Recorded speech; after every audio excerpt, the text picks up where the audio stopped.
ఈ సందర్భంగా కాంగ్రెస్ ప్రభుత్వం ప్రజాపాలన విజయోత్సవాలను నిర్వహిస్తుంది. దీనిలో భాగంగా మహబూబ్ నగర్ జిల్లా బూత్పూర్ మున్సిపాలిటీ పరిధిలోని అమీన్పూర్ గ్రామ శివారులో 3 రోజుల పాటు రైతు పండుగ నిర్వహించనున్నారు. ఈ రైతు పండుగ వేడుకలకు చివరి రోజు సీఎం రేవంత్ రెడ్డి హాజరు కానున్నారు. కాగా సీఎం రేవంత్ రెడ్డి పర్యటనలో భాగంగా విస్తృతంగా పోలీస్ భద్రత ఏర్పాటు చేశామని ఐజీ సత్యనారాయణ అన్నారు. 2000 మంది పోలీస్ బలగాలతో భద్రతా ఏర్పాట్లను చేస్తున్నామన్నారు. నక్సలైట్ల ప్రభావం లేనప్పటికీ ముందు జాగ్రత్త చర్యగా 2 గ్రేడ్ హౌండ్స్ దళాలతో కూంబింగ్ ఏర్పాటు చేస్తున్నామన్నారు. అలాగే ఎలాంటి అసౌకర్యాలు కలగకుండా ఆర్ఎండ్బి రెవెన్యూ డిపార్ట్మెంట్లను సమన్వయం చేసుకుంటూ అన్ని ఏర్పాట్లు పూర్తి చేశామని ఐజీ సత్యనారాయణ తెలిపారు.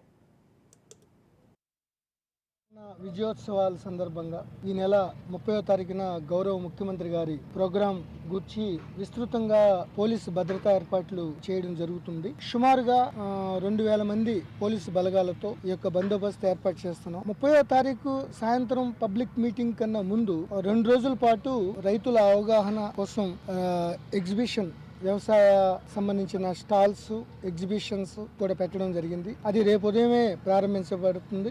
దీనికోసం రేపు ఎల్లుండి 5000 మంది రైతులు వివిధ ప్రాంతాల నుంచి వచ్చి సందర్శించే అవకాశం ఉంది కాబట్టి ఆ యొక్క కార్యక్రమాల కోసం కూడా బందోబస్తు ఏర్పాటు చేయడం జరిగింది. మెయిన్ 30వ తారీఖున 6 ఎస్పీలు ఐజీ నేను నా సూపర్వైజన్ లో ఆధ్వర్యంలో మహబూబ్ నగర్ ఎస్పీ గారి ఆధ్వర్యంలో 6 ఎస్పీలు 7 అడిషనల్ ఎస్పీలు 12 మంది డిఎస్పీలు అలాగే 40 మంది సిఐలు 80 మంది ఎస్ఐలతో పాటు డిఎఫ్ఎండి సెక్యూరిటీ వింగ్ నుంచి స్టేట్ సెక్యూరిటీ వింగ్ నుంచి మొత్తం ఐఈడీస్ చెక్ చేసే విధంగా డిఎఫ్ఎండీస్ అట్లాగే రోడ్ చెక్కింగ్స్ ముందు జాగ్రత్త చర్యగా 2 గ్రేహౌండ్స్ దళాలను కూడా ఈ రోజు నైట్ నుంచి విస్తృతంగా కూంబింగ్ ఏర్పాట్లు చేయడం జరుగుతుంది. సో ఊహాగానాలు వాళ్ళు ఎలా చేశారు వీళ్ళ ఆరోపణలన్నీ మీరే చెప్తున్నారు కదా, పలానా పార్టీ వాళ్ళు లేకపోతే వేరే వాళ్ళు ఆరోపణలు చేస్తున్నారు. ఆ ఆరోపణలే నిజాలు కావు.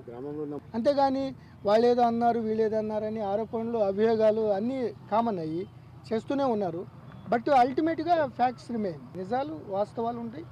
ఇవేమి కూడా అల్టిమేట్గా నేను చెప్పేది ఏంటంటే ఏ మాత్రం ఇటువంటి అభియోగాలు కానీ అవాస్తవ ఆరోపణలు కానీ దర్యాప్తుపై ఎటువంటి ప్రభావం చూపబోవు.